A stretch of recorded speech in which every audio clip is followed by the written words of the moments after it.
जय जय करुणा सागर पशुपति जगदीशा।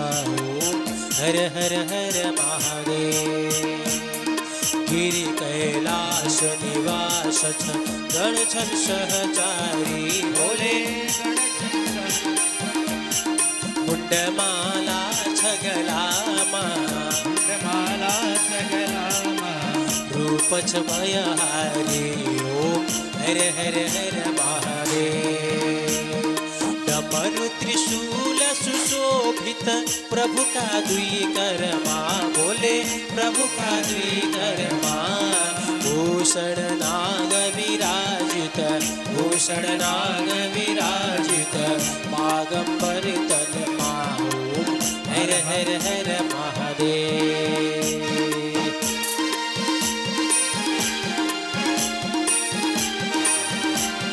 भगवान की जय हो।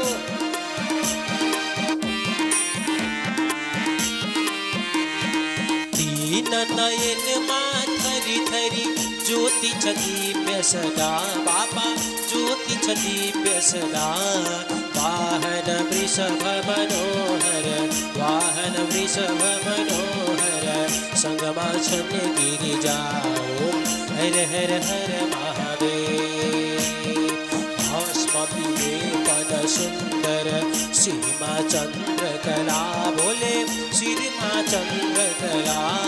कल कल बंद चिन्ह हरदम कल कल बंद चिन्ह हरदम गंगा पुण्य जलाओ।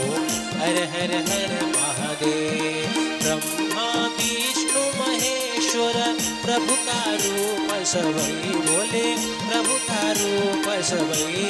सृष्टि स्थिति लय सब हुन सृष्टि स्थिति लय सब हुन शिवलीला प्रभु कयो। हर हर हर महादेव।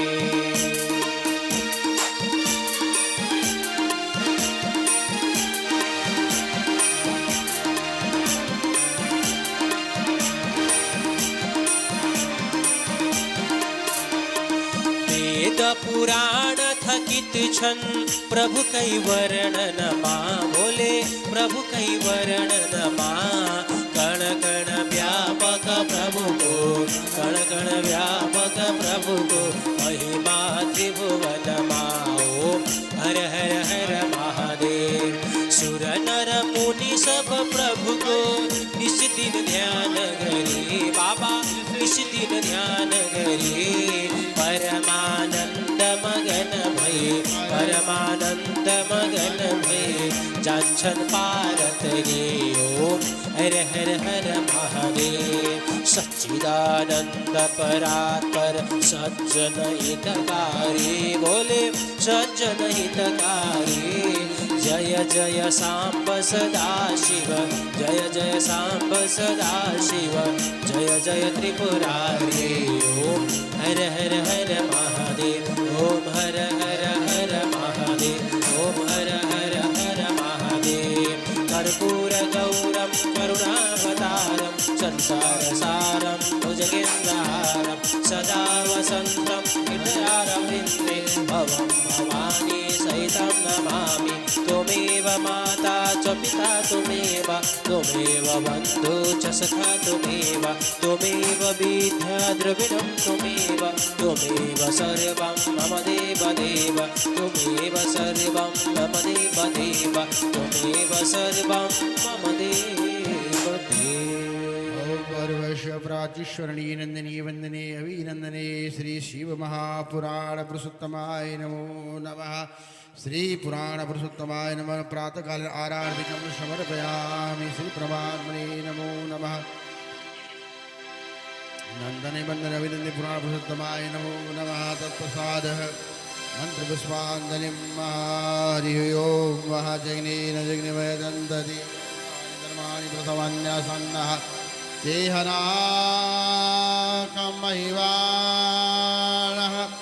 शचन्द्र यत्र पूर्वे साध्याः सन्ति देवाः।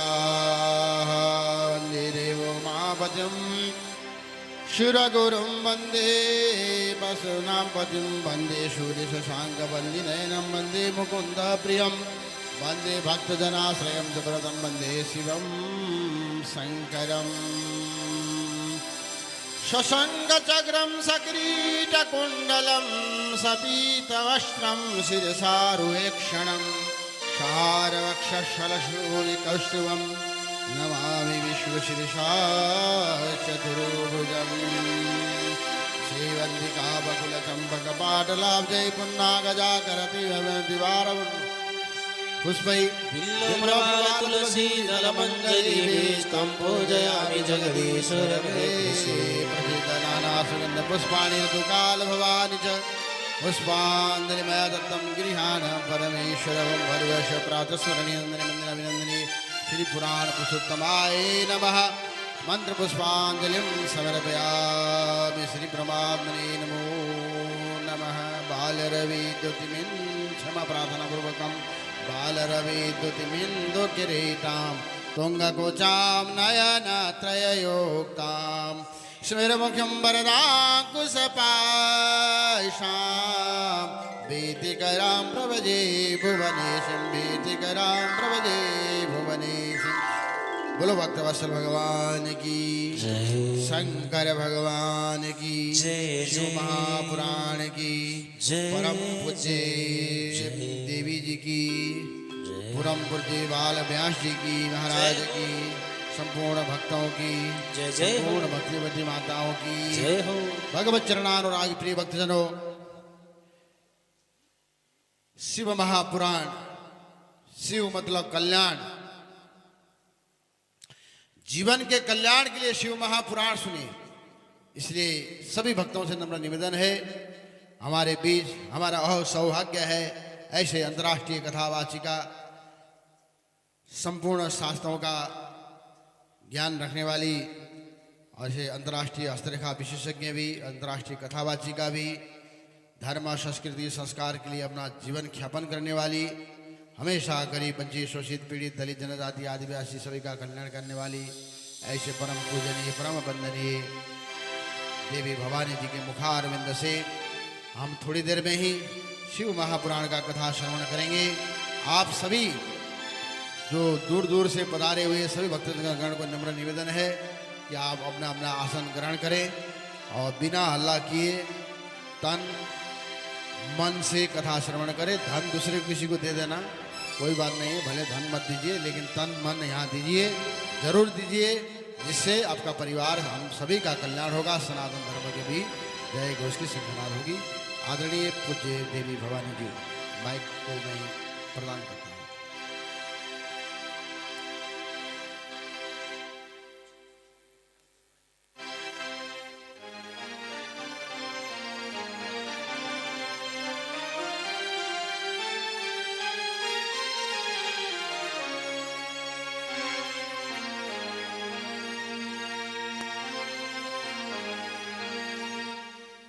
श्री राधे।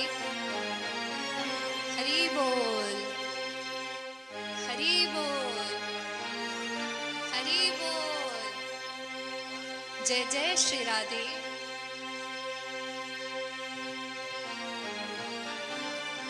जय जय श्री राधे। राधे राधे। जय शंभो। सुनोते हैं वहाँ सुनो, ठीक है कैसा? जय शंभो। श्री राधे।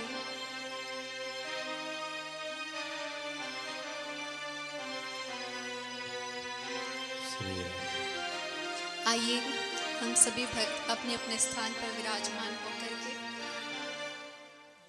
अपने नेत्रों को बंद करके अपने मन को भोलेनाथ के श्री चरणों में समर्पित करते हुए मंगलाचरण करते हैं।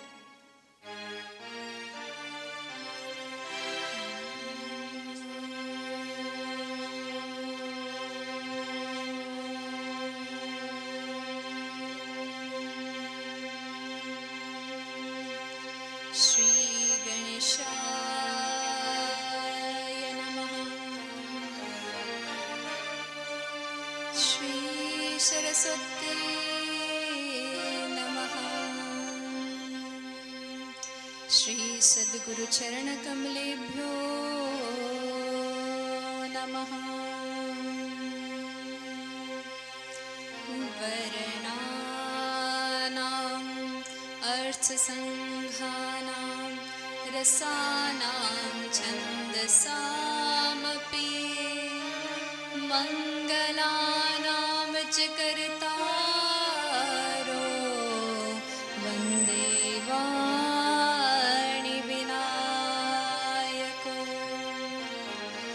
भवानी शङ्करो वन्दे श्रद्धा विश्वास्वरूपिणो याभ्यां विना न पश्यन्ति सिद्धा स्वान्तधमीश्वरम्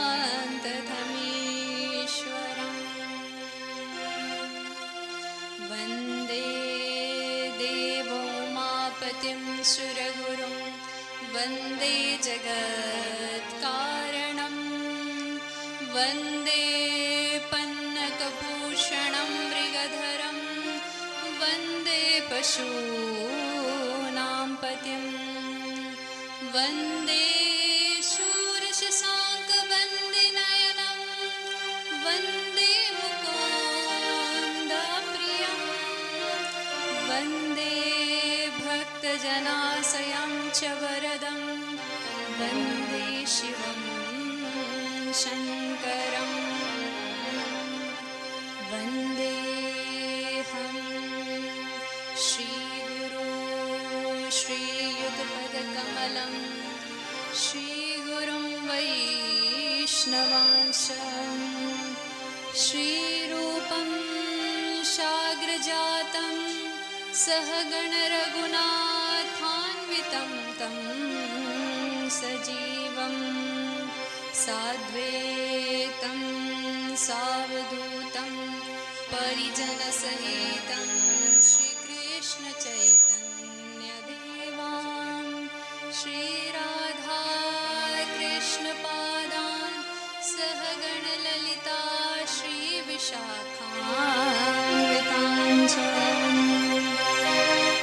राधे मेरी स्वामिनी मैं राधे की दास जन्म जन्म है दीजियो श्री चरणन का वास।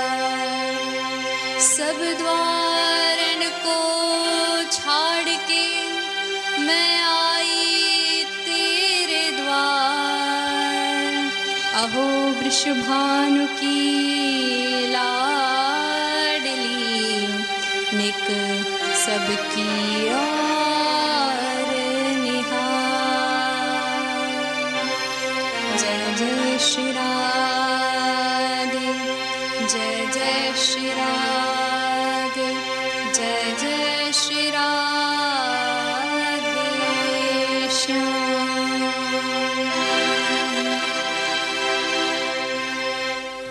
हरि बोल।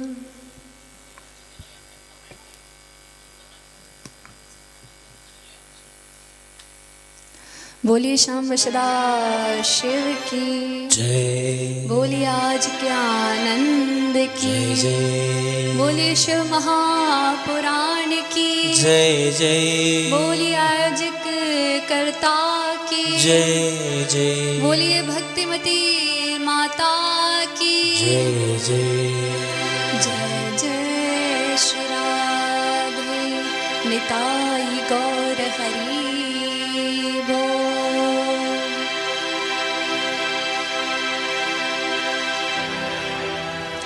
परब्रह्म परम मंगलमय अकारण करुणा वरुणालय चराचर अखिल ब्रह्मांड व्याप्त हम सभी के हृदय रूपी आसन पर विराजमान कर्तुम अकर्तुम अन्यथा कर्तुम सर्व सामर्थ्य ईश्वर बाघांबरधारी श्री शांब सदाशिव की वांग्मय स्वरूप श्री शिव महापुराण की ज्ञानमय गंगा में हम सभी भक्तवृंद गोता लगाने के लिए पधारे हैं। भगवान सदाशिव की मंगलमयी कथा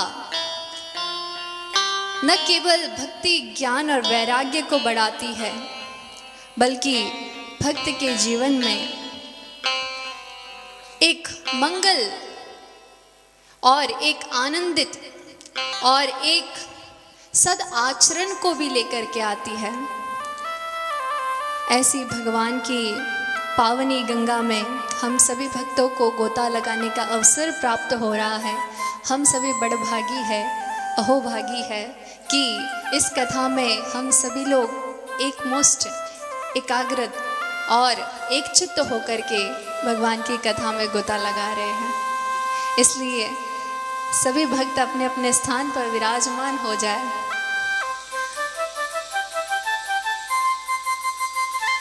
कल के दिन हम सभी लोगों ने श्रीमद् भागवत महापुराण का महात्म्य का श्रवण किया है। शिव महापुराण का श्रवण किया है। भगवान शिव के शिव महापुराण की कथा से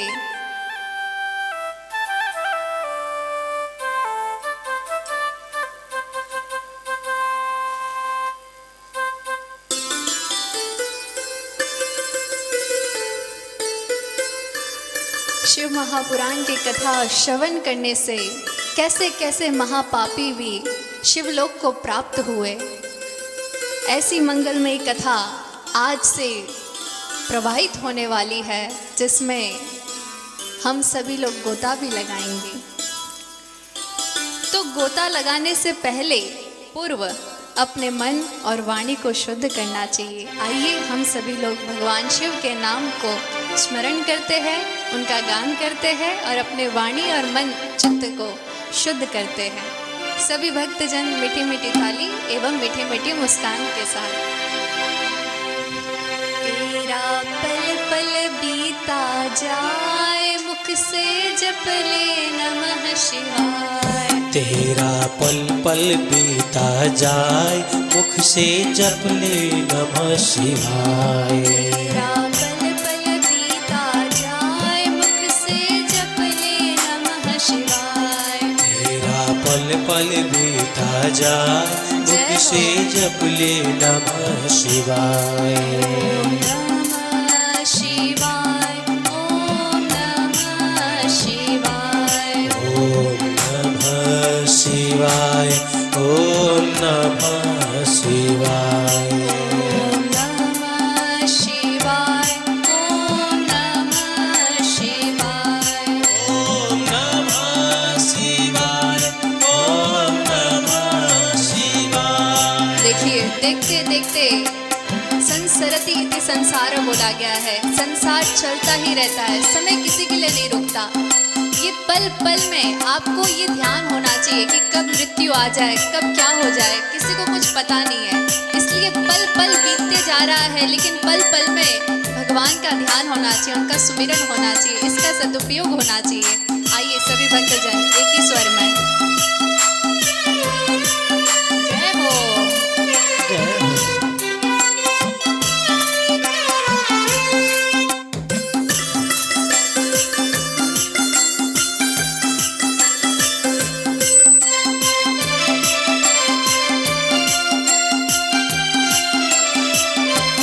तेरा पल पल बीता जाए, मुख से जप ले नमः शिवाय। तेरा पल पल बीता जाए, मुख से जप लो नमः शिवाय। ओम नमः शिवाय, ओम नमः शिवाय। ओम नमः शिवाय, ओम नमः शिवाय। शिव शिव तुम हृदय से बोलो, शिव शिव तुम हृदय से बोलो। शिव शिव तुम हृदय से बोलो। शिव शिव तुम हृदय से बोलो। मन मंदिर का पर्दा खोलो, मन मंदिर का पर्दा खोलो। मन मंदिर का पर्दा खोलो। मन मंदिर का पर्दा खोलो। तेरा अवसर खाली न जाए, मुख से जप ले नमः शिवाय। अवसर खाली न जाए, मुख से जप ले नमः शिवाय। ओम नमः शिवाय, ओम नमः शिवाय।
पिंजरा का मेला, दुनिया पंछी का मेला, ये दुनिया पंछी का मेला, ये दुनिया पंछी का मेला, समझो उड़ जाना है अकेला, समझो उड़ जाना है अकेला। ये दुनिया पंछी का मेला, ये दुनिया पंछी का मेला, समझो उड़ जाना है अकेला, समझो उड़ जाना है अकेला। तेरा तन मन साथ न जाए, मुख से जप ले नमः शिवाय, तेरा तन मन साथ न जाए, मुख से जप लो नमः शिवाय।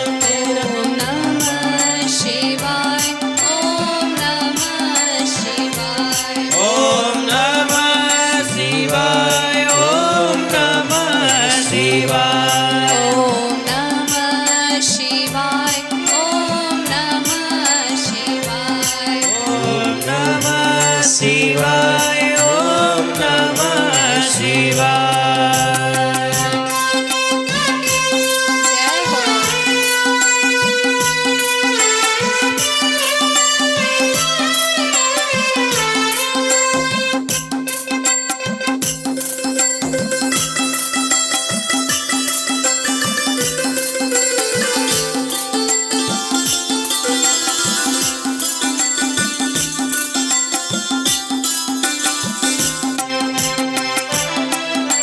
जय हो।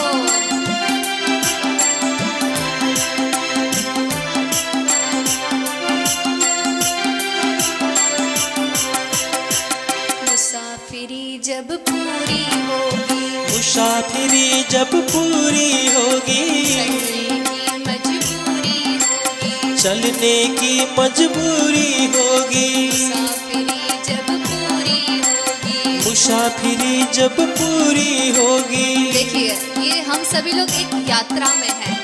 ये संसार कैसा है? जैसे हम रेलवे में, ट्रेन में यात्रा करते हैं तो हमारे डिब्बे में कई सारे लोग होते हैं। वो डिब्बा क्या है? परिवार है।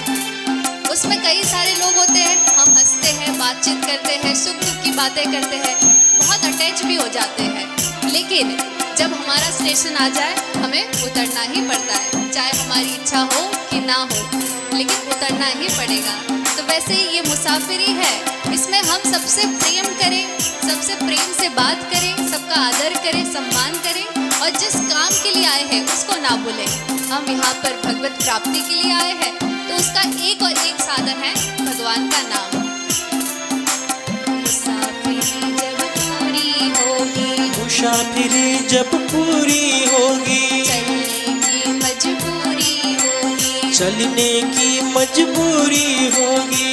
तेरा पिंजरा खाली रह जाए, तुमसे जप ले नमः शिवाय, तेरा बिजड़ा प्राण जा से बोलो नमः शिवाय। तेरा पिंजरा खाली रह जाए, मुख से जप ले नमः शिवाय, तेरा बिजड़ा प्राण जाए, मुख से बोलो नमः शिवाय। ओम नमः शिवाय, ओम नमः शिवाय, ओम नमः शिवाय, ओम नमः शिवाय, ओम नमः शिवाय, ओम नमः शिवाय, ओम नमः शिवाय, ओम नमः शिवाय। तेरा पल पल बीता जाए, मुख से जप ले नमः शिवाय, तेरा पल पल बीता जाए, मुख से जप ले नमः शिवाय। तेरा पल पल बीता जाए, मुख से जप ले नमः शिवाय, तेरा पल पल बीता जाए, मुख से जप ले नमः शिवाय।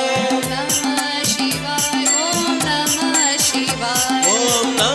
शिवाय, ओम नमः शिवाय, ओम नमः शिवाय, ओम नमः शिवाय, ओम नमः शिवाय, ओम नमः शिवाय, ओम नमः शिवाय, ओम नमः शिवाय। जय हो। ओम नमः शिवाय, ओम नमः शिवाय, ओम नमः शिवाय, ओम नमः शिवाय, ओम नमः शिवाय, ओम नमः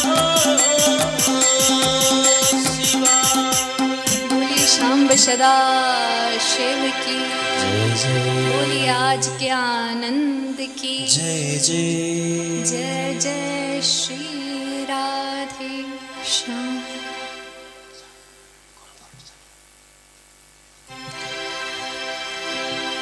तो कल के दिन हम सभी ने देवराज ब्राह्मण एवं चंचुला की कथा को श्रवण किया। चंचुला की कथा से आप ये तो समझ गए होंगे कि एक स्त्री के लिए पातिव्रत धर्म कितना आवश्यक है। जैसे हमारे समक्ष हमारी मैया बैठी है, इनकी भी अनन्य शरणागति अनन्य भक्ति है अपने प्रियतम के प्रति। तो इनको तो मैं काफ़ी वर्षों से जानती हूँ, मैया ने खूब कथा भी कराई है सुंदर से। और जब भी नाम स्मरण करती है, इनकी आंखों में जैसे गोपिया कृष्ण नाम लेकर के अश्रु की धारा बहाती है, वैसे ही ये अपने प्रियतम को याद करके अश्रु की धारा बहाती है।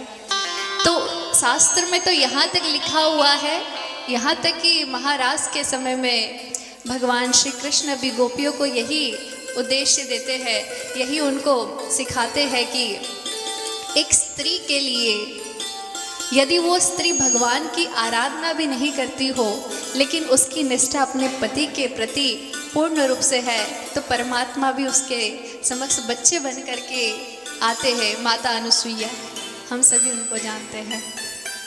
तो एक बड़ा सुंदर एक चौपाई है रामचरितमानस में, तो उसके बोल भी कुछ ऐसे ही है कि जो अपने पति से वंचक हो जाती है, उनसे दूर हो जाती है, किसी और से आसक्त हो जाती है, तो उसको रौरव नाम के नर्क में 100 कल्प तक रहना पड़ता है। आइए हम भी उस चौपाई का श्रवण करें। पति वंचक पर पतिरति कराई, पति वंचक पतिरति कराई, रौरव नरक कल्प सत पराई। रौरव नरक कल्प सत पराई।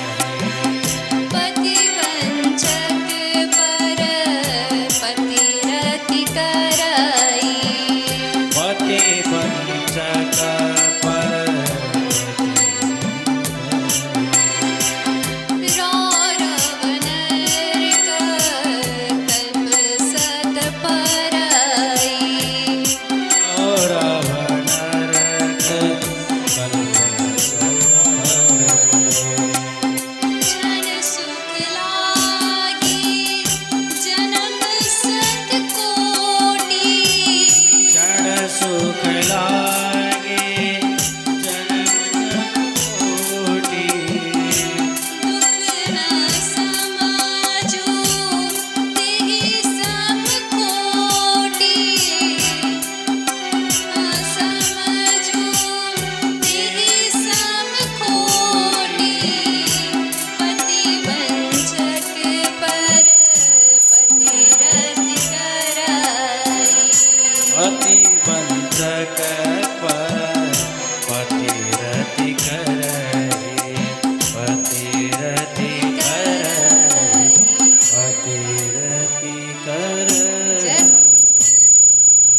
तो क्षण भर के सुख के लिए गलत आचरण को अपनाना, ये खाली माताओं के लिए नहीं है, ये पुरुषों के लिए भी है कि उन्हें भी जिस प्रकार प्रभु श्री राम ने आचरण किया, उसी प्रकार से आपको भी अपने जीवन में एक नारी का व्रत धारण करना चाहिए।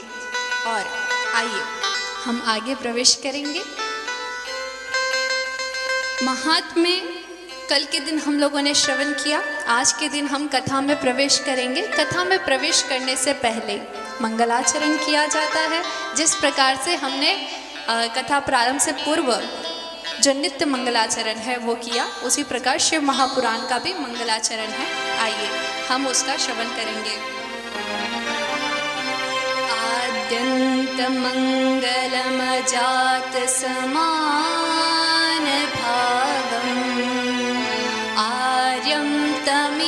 समज राम रमात्मदेवम् पञ्चाननं प्रबल पञ्चविनोदशीलम् सम्भाव्यमानिसशङ्करमम्बिकेशम् सम्भावये मनसि शङ्करमम्बिकेशम्।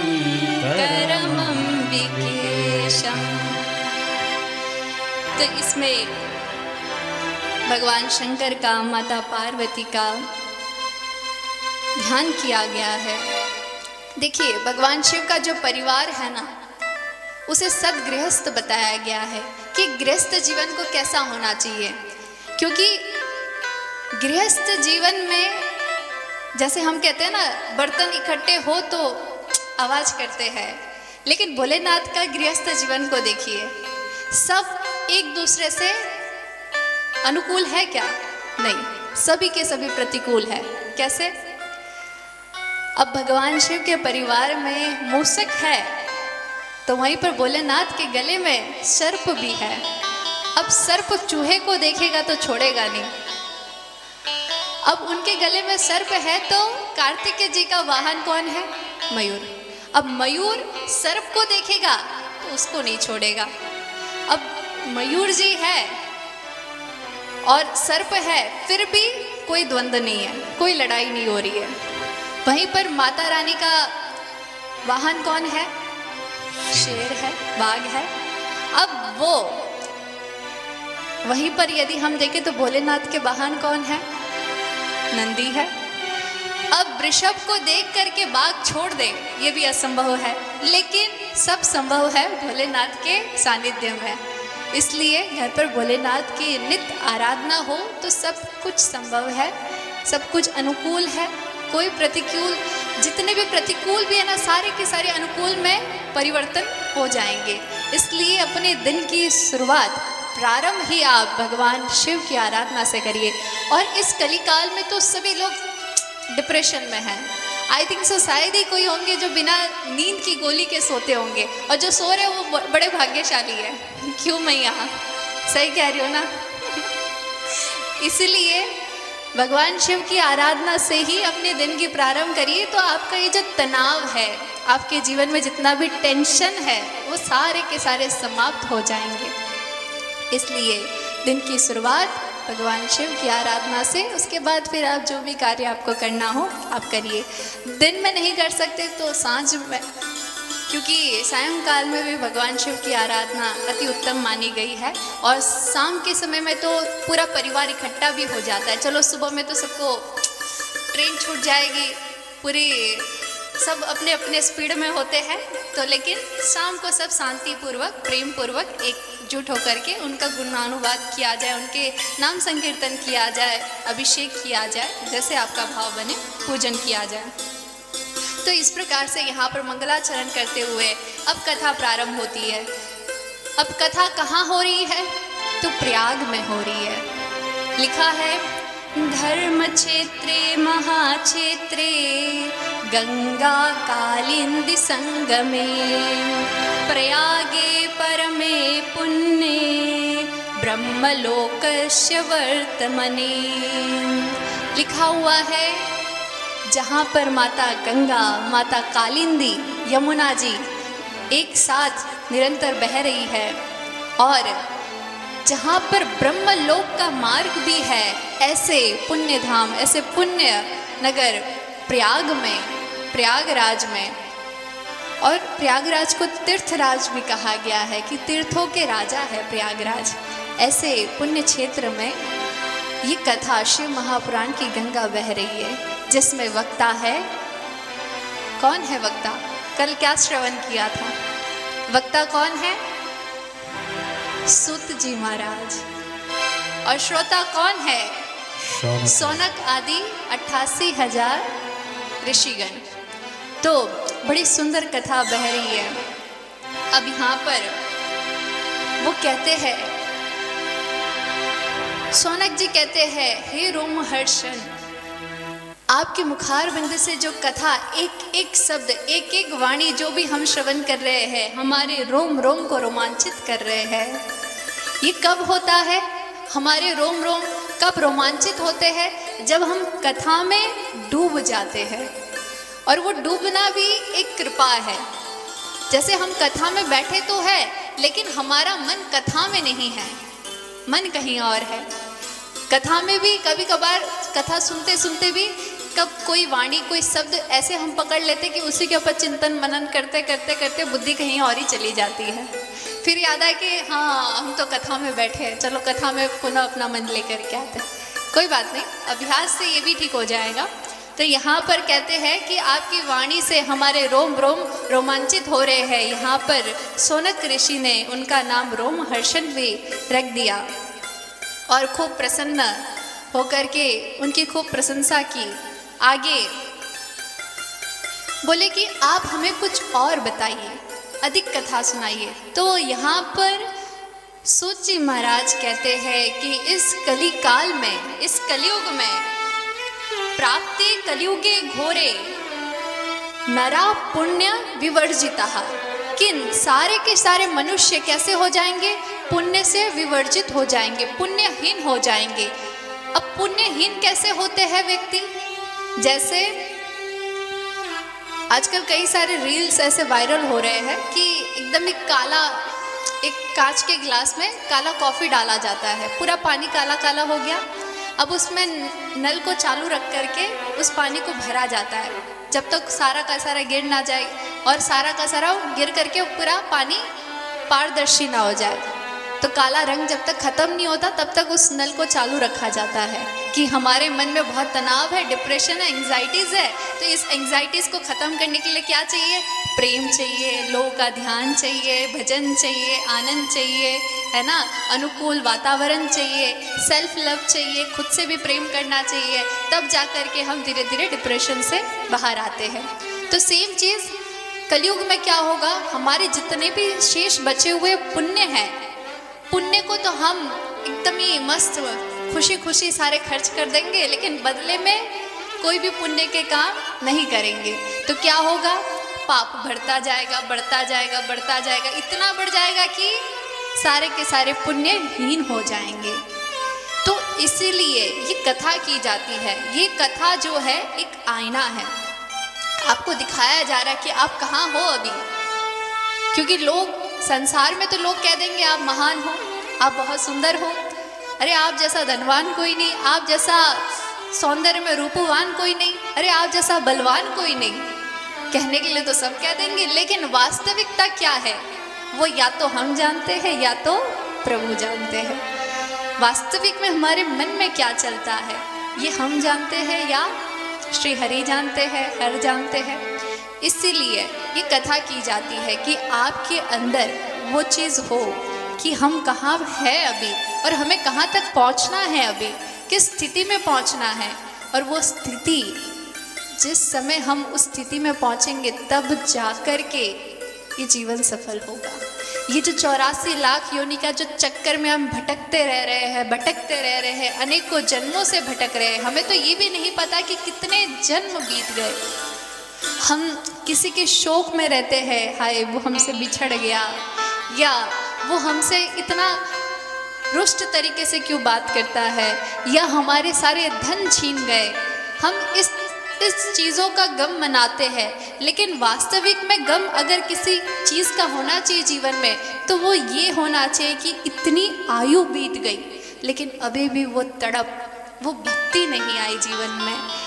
क्योंकि अब खुद की बात करूँ तो मैं 23-24 साल की होने आई, लेकिन अभी भी वो जो तड़प हम चाहते हैं वो अभी तक जीवन में नहीं आया कि हम प्रभु के बिना एक क्षण, एक पल भी ना रह पाए।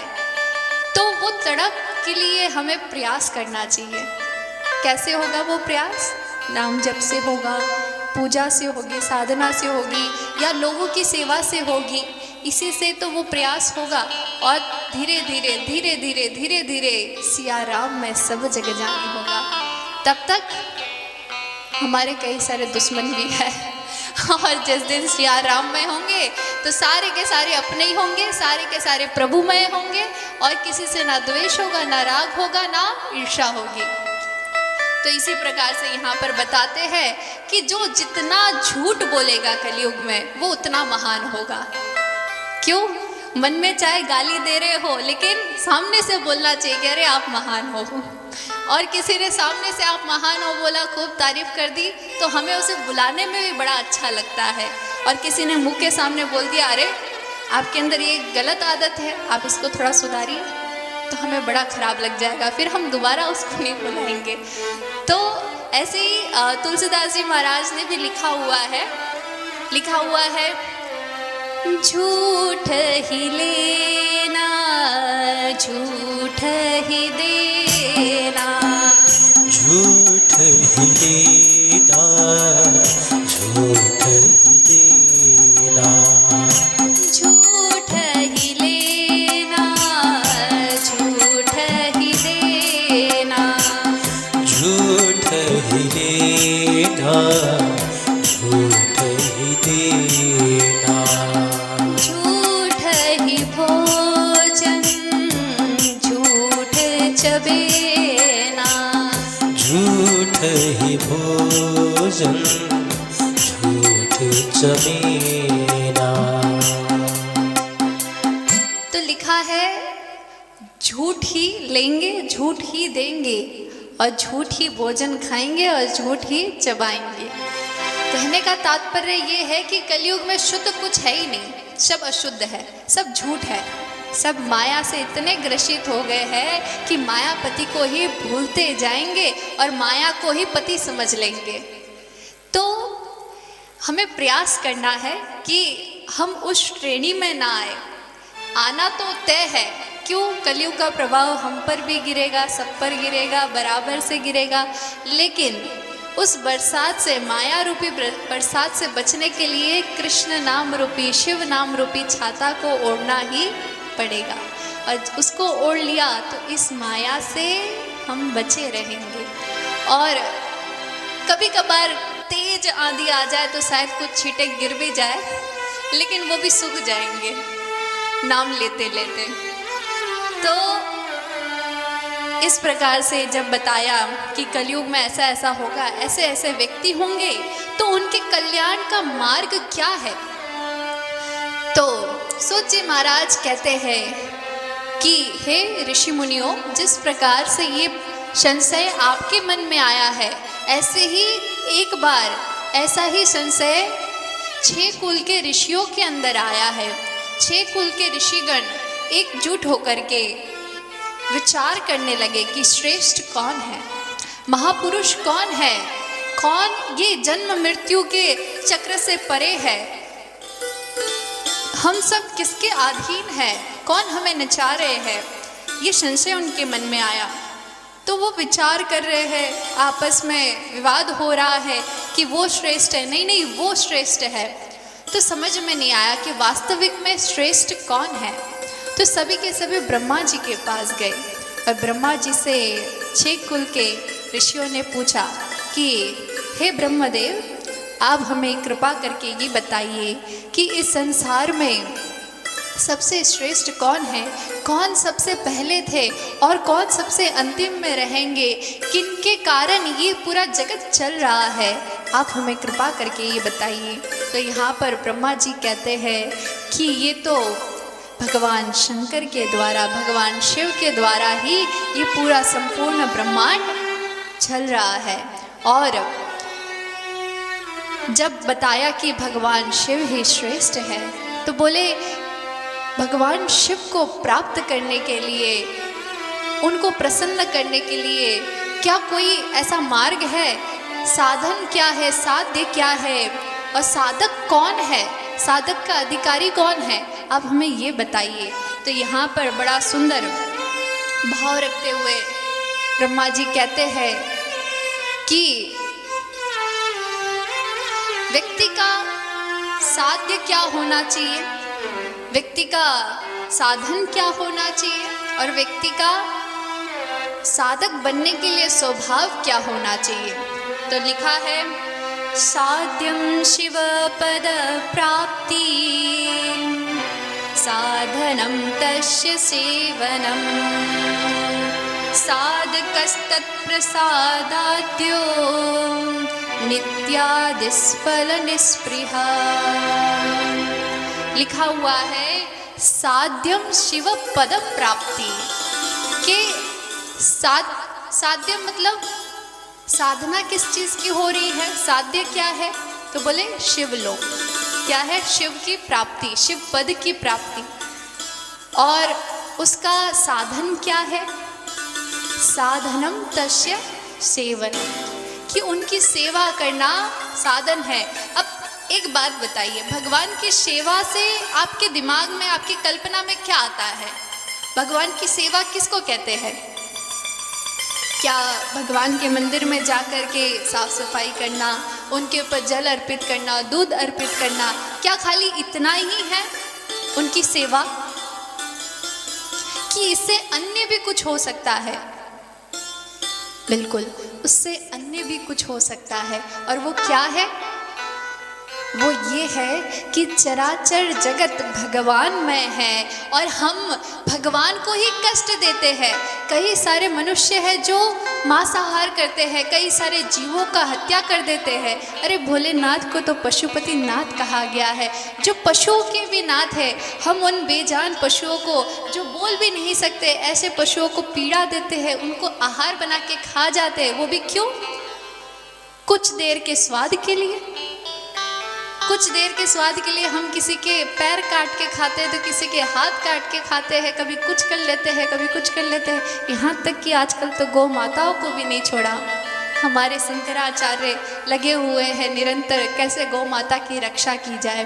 कई सारे संतगण, कई सारे ऐसे संगठन वाले हैं जो इसके लिए लगे हैं। हमारा श्री हरि कृपा फाउंडेशन भी निरंतर इसके लिए प्रयास करते हैं कि ऐसा जो भी दुराचरण किया जा रहा है, ये जो गलत काम किया जा रहा है, इससे हम कैसे लोगों को रोकें, क्योंकि ये अज्ञानता है।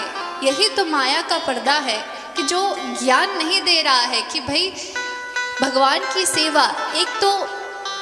एक चीज़ मैंने देखा है, जो मांसाहार खाते ना, वो कहते हैं हम श्रावण में कुछ नहीं खाते। अरे खाली श्रावण में भोलेनाथ आपको देख रहे हैं, ऐसी बात थोड़ी है। भोलेनाथ तो घट घट में है, कण कण में है, कण कण में शंकर बोला गया है। तो कंकड़ कंकड़ में शंकर है, तो उसे समझना पड़ेगा कि हर वक्त भगवान है। तो हर वक्त आपको जो है मांसाहार नहीं खाना चाहिए। तो कुछ लोग द्वंद्व करते हैं कि भाई अगर जीव तो फिर लिविंग थिंग में तो फिर प्लांट भी आते हैं, ट्री भी आते हैं, है ना। आप जो सब्जियां खाते हैं उनके अंदर भी तो जान होती है। तो ये फालतू की जो भी तर्क वितर्क कुतर्क करते हैं लोग, इससे भी बंद किया जाए और अपने जीवन में कथा के माध्यम से ये समझना चाहिए कि भगवान पशुपतिनाथ सभी के नाथ है और हमें इस गलत आचरण को त्याग करके सदाचरण में अपने परिवार को, क्योंकि बच्चा जिसके घर में मांसाहार नहीं खा जाता, उसके बच्चे कभी नहीं कहते कि हमें खाना है। क्यों नहीं कहते? क्योंकि वो संस्कार उनके पास पहुँचे ही नहीं। और आजकल तो छोटे छोटे बच्चों को भी खिला दिया जाता है। जैसे खाली वही नहीं, मैं तो कहूँगी चॉकलेट, आइसक्रीम हमारे घर में भी खूब खिलाया जाता है। तो इसे भी रोका जाए, क्योंकि ये भी एक हिसाब से बच्चे के अंदर एक क्रोध लेकर के आता है। तो जितना हो सके जीवन में सात्विक आहार करेंगे तो सात्विक आचरण कर पाएंगे। तो यहाँ पर सेवा का अर्थ है कि हम कितना प्रकृति को बचा पा रहे हैं, हम कितना मनुष्य के काम आ पा रहे हैं। क्योंकि मनुष्य के काम आना मतलब हम परमात्मा के काम आ रहे हैं, हम उनकी सेवा कर पा रहे हैं। उसी प्रकार आगे बताया गया है कि साधक कैसे होने चाहिए। साधक किसको बताया गया है? तो लिखा हुआ है साधकस्तत् प्रसादात्यो, कि साधक कौन है? जो भी कार्य वो कर रहे हैं उसको प्रसाद स्वरूप समझ करके सभी में बांट दे या भगवान के श्री चरणों में ही समर्पित कर दे। अपने आप को कभी भी कर्ता ना समझे, क्योंकि कर्ता समझने से भी आप जो है, जैसे मैं कर्ता बनी, मैंने कुछ लिया, अब मेरे पास जो है मुझे उसको खर्च भी करना पड़ेगा। अगर मेरे पास कुछ है ही नहीं तो मैं खर्च करूंगी क्या? नहीं। तो इसी प्रकार ये जो कर्मों का जो खेल है ना, ये कब समाप्त होगा? जब आप कुछ लेंगे ही नहीं। आपसे कुछ गलत हुआ तो वो भी शिव के नाम, लेकिन जानबूझ के गलत ना करें। अनजाने में कभी भूल चूक हो जाए तो भी भोलेनाथ की इच्छा। और आपसे कुछ अच्छा हो जाए, कोई सेवा कार्य हो जाए, तो वो भी भोलेनाथ के श्री चरणों में समर्पित कर देना है। कभी ये नहीं कहना कि हमसे ये हुआ है, हमने ये किया है। तो ये अगर आप बोलेंगे, अपने आप को कर्ता समझेंगे, आपने उसको ले लिया, अब आपको उसको चुकाने के लिए पुनर्जन्म लेना पड़ेगा। इसलिए बचे, कर्मों से बचे, अपना सब कुछ भोलेनाथ के श्री चरणों में समर्पित करें। तो इस प्रकार से समझाया गया। अब आगे हम जानेंगे कि साधक किसे कहते, ये तो समझ में आ गया। अब भोलेनाथ की भक्ति किस प्रकार से हमें प्राप्त हो सकती है, तो बोले 3 विधि बताई गई है। जैसे 3 विधि श्रीमद् भागवत महापुराण में बताई गई है, उसी प्रकार से शिव महापुराण में भी हमें बताया गया है। वो क्या है? तो बोले श्रोतव्यः कीर्तितव्यस्य मनतव्यस्य सर्वदा, कि आप जो है भगवान शिव की कथा को श्रवण करें। क्यों? जाने बिनु ना होई परतीति, जाने बिनु न होई परप्रीति, बिनु परतीति होई नहीं प्रीति, बिनु परप्रीति होई नहीं प्रीति, जाने बिनु ना होए परतीति, जाने बिनु न होई परप्रीति। तो बिना जाने, जाने बिनु ना होए परतीति, जाने बिना किसी का परिचय नहीं होता, और बिना परिचय के किसी से प्रेम नहीं होता। तो उसी प्रकार जानने के लिए, किसी के परिचय को प्राप्त करने के लिए सुनना पड़ता है। उनके बारे में जब हम सुनेंगे तब जाके उनका परिचय होगा, उनके स्वभाव के बारे में पता चलेगा, और जब पता चलेगा तब उनसे प्रेम होगा। जैसे माता रुक्मिणी को कृष्ण के प्रति प्रेम हो गया। कैसे हुआ? संतों के मुख से उनकी चर्चा सुन सुन के, उनकी महिमा सुन सुन के प्रेम हो गया। तो इसी प्रकार जब हम भगवान के कथाओं को श्रवण करेंगे, उनके नामों को श्रवण करेंगे, उनकी कृपा को श्रवण करेंगे, तो उससे हमारे मन में भगवान के लिए जो प्रेम है वो दिन बर दिन बढ़ता ही जाएगा, और इतना बढ़ेगा कि भक्ति देवी आपके हृदय में विराजमान होकर के, आपके हृदय में विराजमान सारे के सारे जितने भी कई जन्मों के मैल जो है, जो जितने भी हमने पाप किए हो भूल चूक में जानबूझ के, वो सारे के सारे पापों को धुलना स्टार्ट कर देगी। माताओं की एक आदत होती है, कहीं कुछ गंदगी होती है तो वो देख नहीं सकती है, वो पहले उसको साफ करेंगी। तो उसी प्रकार भक्ति देवी जैसे आपके हृदय में विराजमान होंगी, आपके हृदय में विराजमान जितने भी मैल है, सारे के सारे कपट, छल, द्वेष, ईर्ष्या, राग जितने भी होंगे सबको सफा कर देंगी, और ऐसे साफ करेंगी कि भगवान आपके हृदय में आए बिना रह ही ना सके। तो इसके लिए सुनना पड़ेगा कथा को। फिर बोले सुन तो लिया, अब सुनते सुनते भी लोग भूल जाते हैं। जैसे हम ABCD कभी नहीं भूलते, लेकिन उसके आगे जो पड़ा था वो सब कुछ भूल जाते हैं। कैसे भूल जाते हैं? क्यों भूल जाते हैं?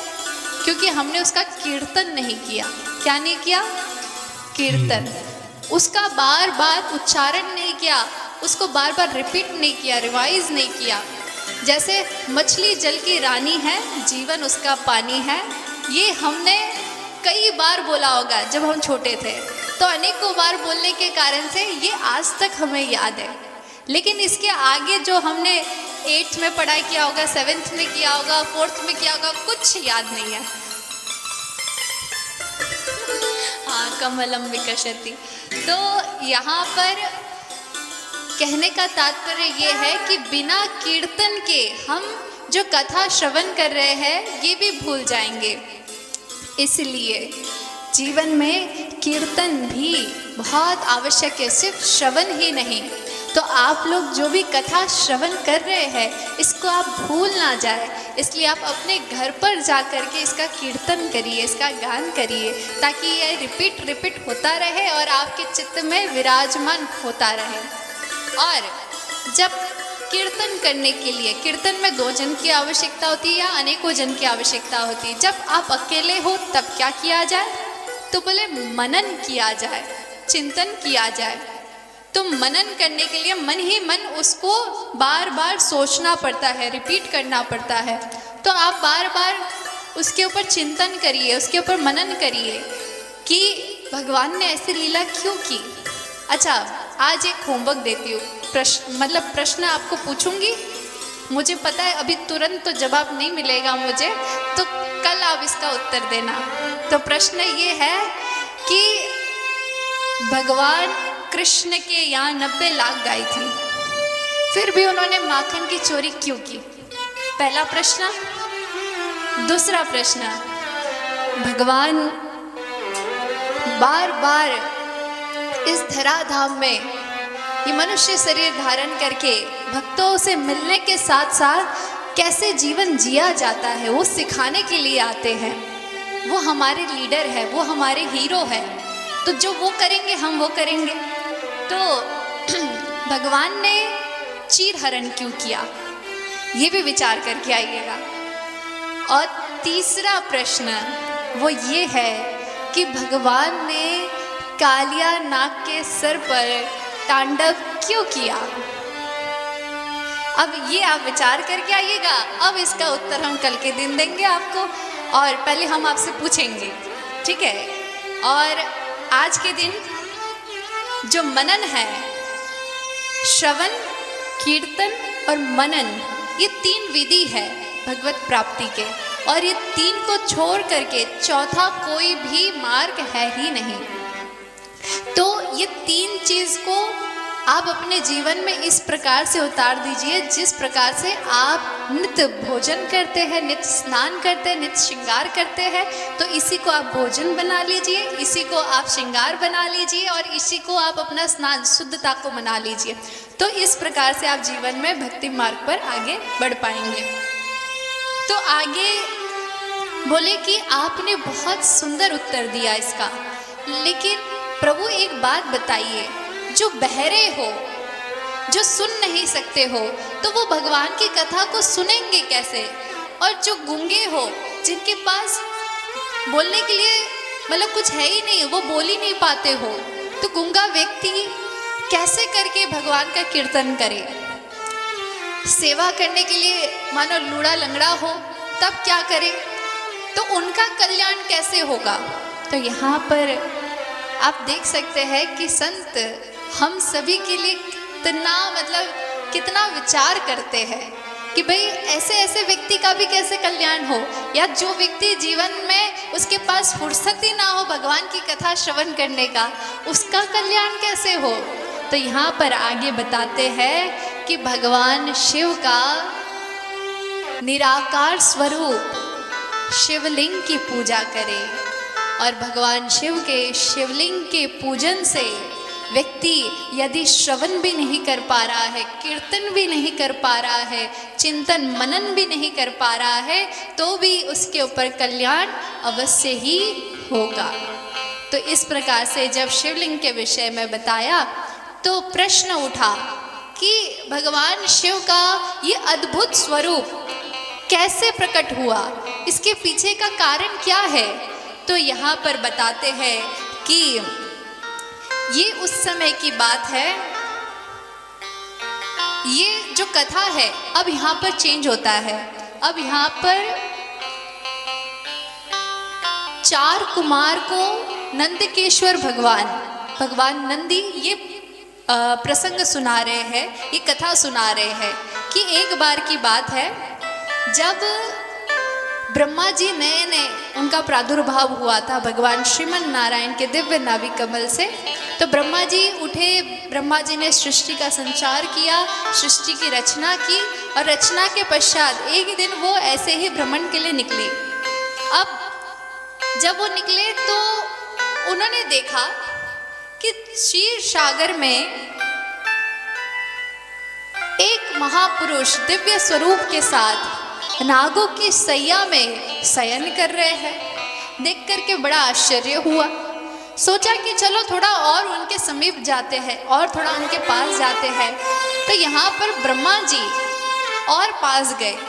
तो पास जाने के बाद भी ब्रह्मा जी देख रहे कि अरे ये कैसा पुरुष है, मुझे देख करके उठ भी नहीं रहा है, खड़ा भी नहीं हो रहा है। तो उन्होंने स्वयं ही कह दिया, उत्तिष्ठ वत्स माम पश्य तव नाथम मिहाम्यहम, कि ये वत्स उठो, देखो मुझे देखो, मैं तुम्हारा पिता तुम्हारे समक्ष खड़ा हूँ।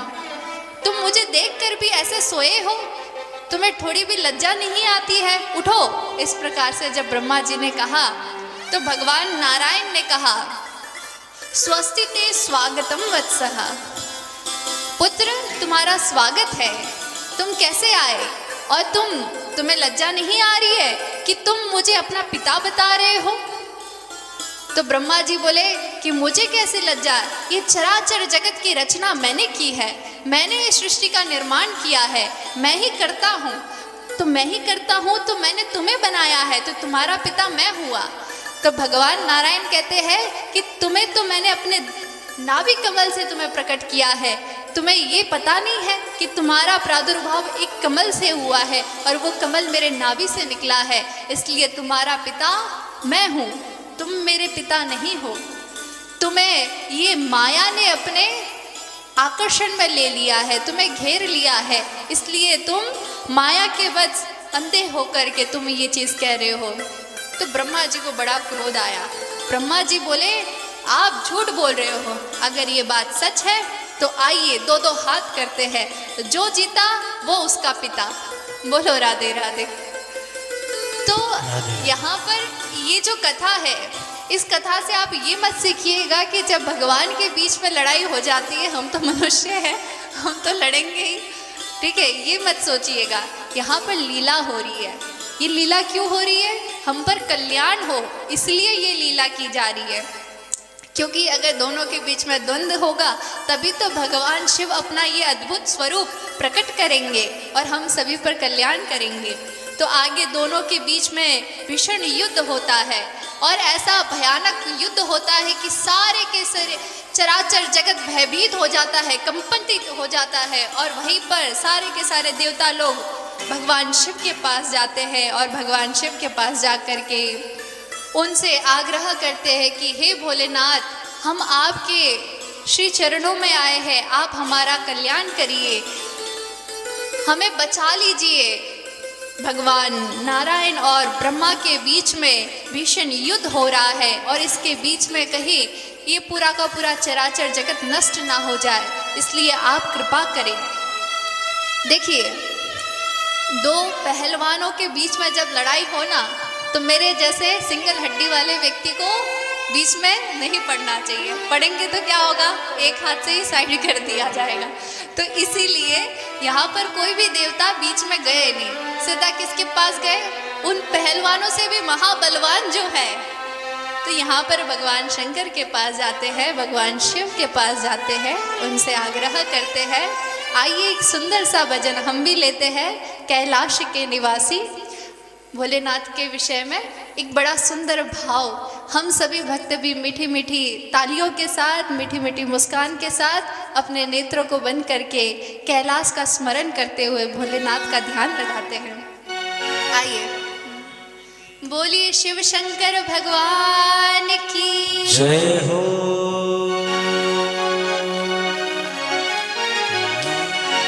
हरे कैलाश के निवासी, नमो बार बार हो।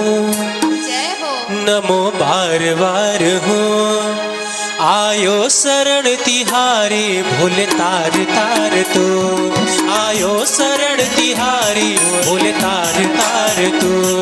कैलाश के निवासी नमो बार बार हो, नमो बार बार हो। आयो शरण तिहारी भोले तार तार तो, आयो शरण तिहारी भोले तार तार तो। जय हो।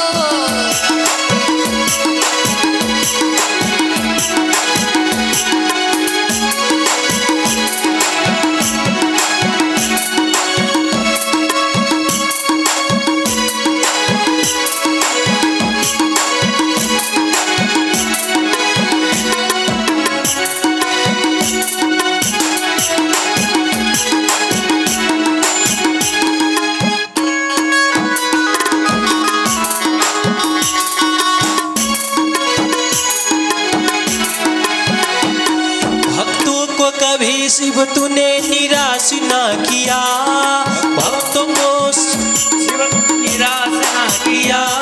भक्तों को कभी शिव तूने निराश ना किया, भक्तों को कभी शिव तूने निराश ना किया। मांगा जिन्हें जो चाहा वरदान दे दिया, मांगा जिन्हें जो चाहा वरदान दे दिया। बड़ा है तेरा दायरा ओ, बड़ा है तेरा दायरा, बड़ा दातार तू, बड़ा दातार तू। आयो शरण तिहारी बोले तार तार तू, आयो शरण तिहारी बोले तार तार तू।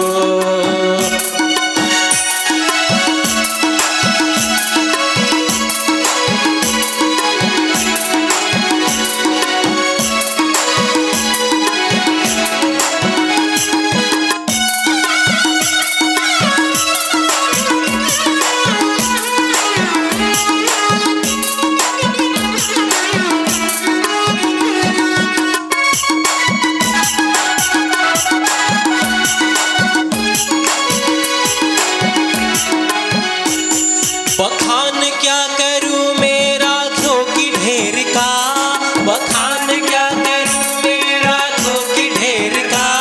जबकि भभूत में है खजाना कुबेर का, जबकि भभूत में है खजाना कुबेर का। हे गंगाधार हे गंगाधार मुक्ति द्वार ओमकार तू, ओमकार तू। आयो शरण तिहारी बोले तार तार तू, आयो शरण तिहारी बोले तार तार तू।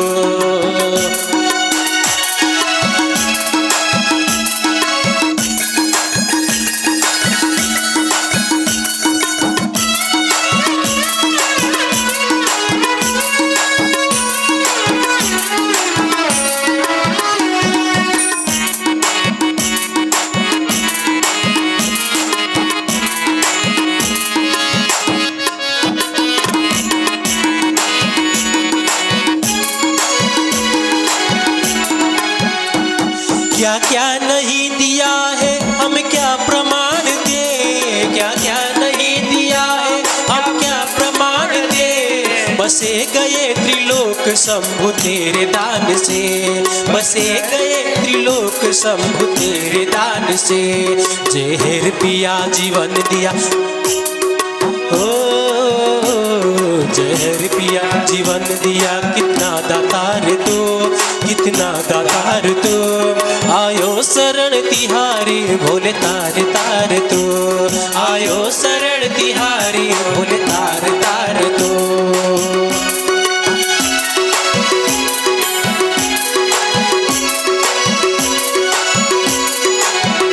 बोलिए शिव शंकर भगवान की जय हो।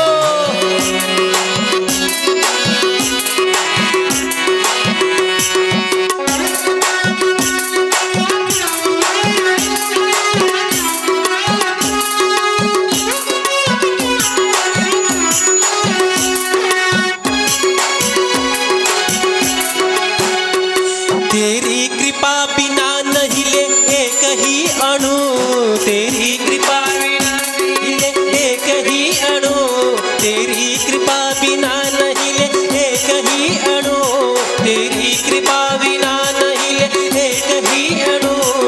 लेते हैं श्वास तेरी दया से तड़ो तड़ो, लेते हैं श्वास तेरी दया से तड़ो तड़ो।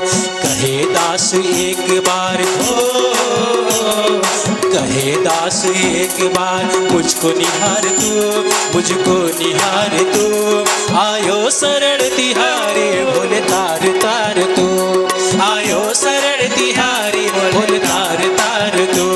कैलाश के निवासी नमो बार बार हो, नमो बार बार हो। आयो शरण तिहारी बोले तार तार तू, आयो शरण तिहारी बोले तार तार तू।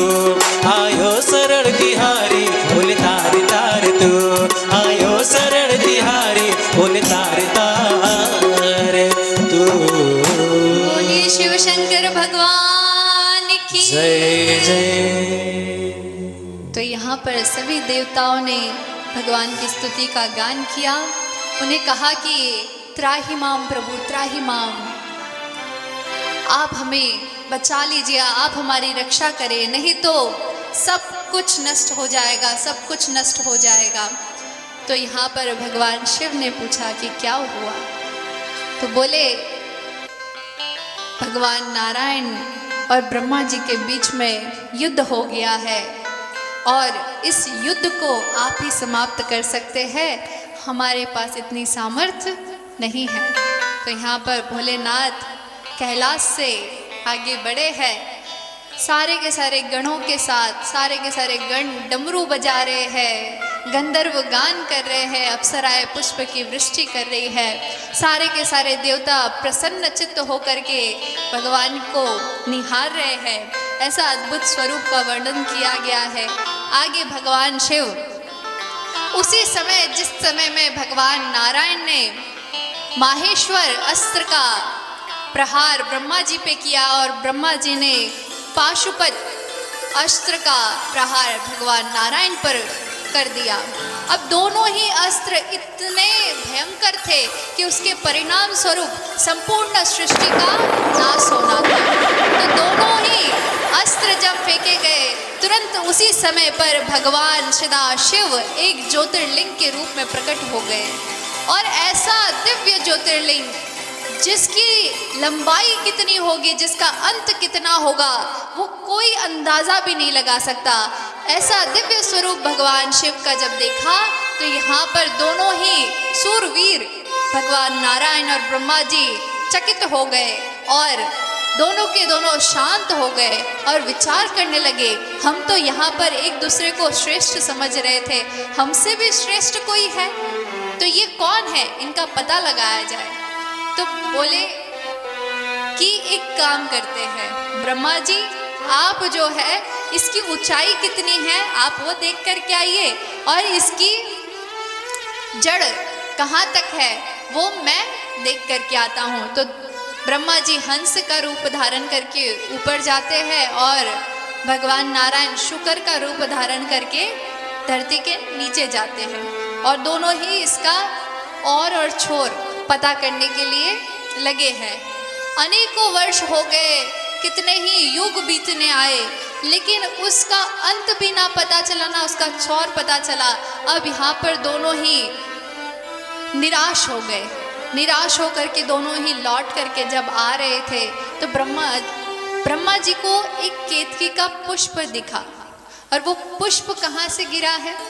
तो बोले भगवान शिव ने जब दोनों को देखा और ब्रह्मा जी को देख करके उनके मन में ऐसा भाव आया कि जैसे एक बच्चा कितना भोला होता है, उसके अंदर समझ की थोड़ी कमी होती है, तो माता पिता कभी कभार उनकी हरकतों को देख करके ऐसे करते हैं ना, तो वैसे ही भगवान शिव ने अपने मुंडी को मुस्कुराते हुए हिलाया कि कितने भोले हैं दोनों।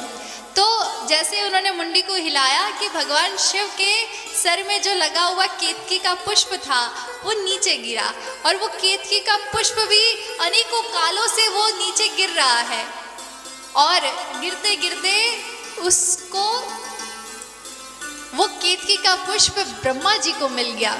अब ब्रह्मा जी को जैसे ही पुष्प मिला, ब्रह्मा जी तो बड़े प्रसन्न हो गए। आहा, अब ये फूल मिल गया, अब तो मैं ही जीतूंगा, मैं ही श्रेष्ठ हूँगा, मेरी ही पूजा की जाएगी। अब मैं विष्णु को जाकर के ये कहूँगा कि मैंने तो इसकी ऊंचाई पता लगा ली और इसी की ऊंचाई में ये पुष्प था, वो पुष्प को मैं लेकर के आ गया, तो मेरी ही पूजा की जाएगी बोल करके ब्रह्मा जी प्रसन्न हो गए। और जब दोनों मिले तो यहाँ पर भगवान नारायण ने जो सत्य था वो उनको कह दिया कि मुझे इसका जड़ पता नहीं चला, मुझे मिला ही नहीं, मैं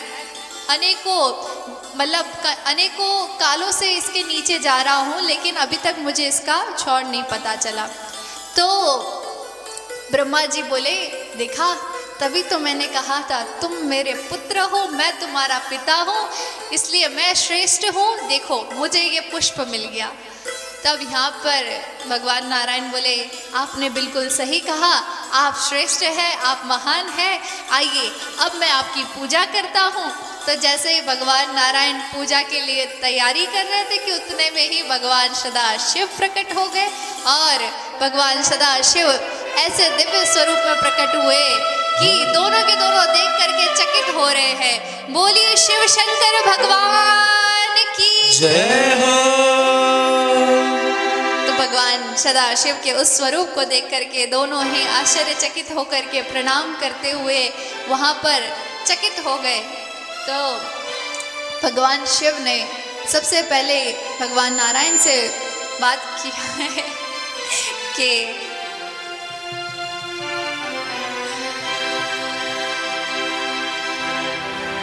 भगवान नारायण को कहा है कि हे नारायण, आपने एकदम ही सत्य कहा है, आपने ऐसी परिस्थिति में भी असत्य का साथ नहीं दिया, इसलिए मैं आपसे बहुत प्रसन्न हूँ और मैं आपको वरदान देता हूँ कि इस चराचर जगत में आपका भी पूजन मेरे ही समान किया जाएगा।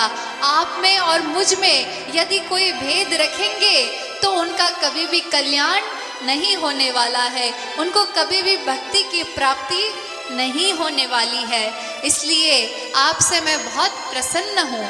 ऐसा कह करके यहाँ पर भगवान नारायण को आशीर्वाद देते हैं, उनसे गले लगते हैं और फिर तुरंत उनकी दृष्टि पड़ती है ब्रह्मा जी के ऊपर। ब्रह्मा जी को देखते ही भगवान शिव को इतना क्रोध आया कि अपने क्रोधाग्नि में उन्होंने अपनी जटा को खाड़ करके फेंका है और उसी से वीरभद्र का प्रादुर्भाव हुआ और वीरभद्र को आदेश दे दिया कि हे वीरभद्र, इस ब्रह्मा को अपनी पूजा करवाने की बहुत ज़्यादा इच्छा थी, तुम इसकी इच्छा की पूर्ति करो, इसका तुम एकदम ही मतलब जो जिस लायक इसकी पूजा है वैसा ही पूजा इसका करो। तो तुरंत ही जिस मुख से ब्रह्मा जी ने असत्य